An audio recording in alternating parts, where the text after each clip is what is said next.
Друзья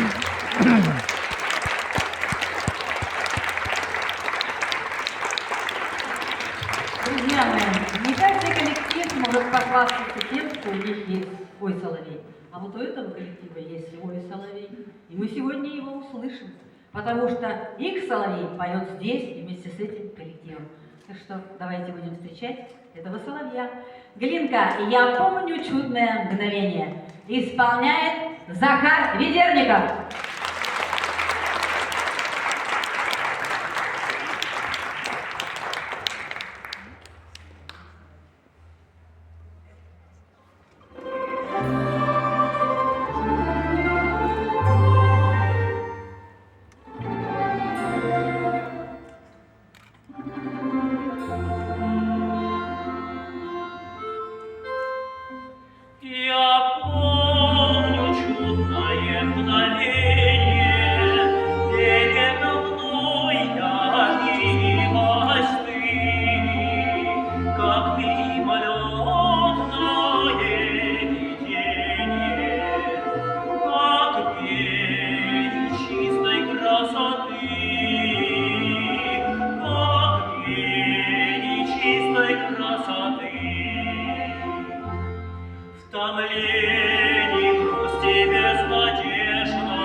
И сердце бьется в упоении.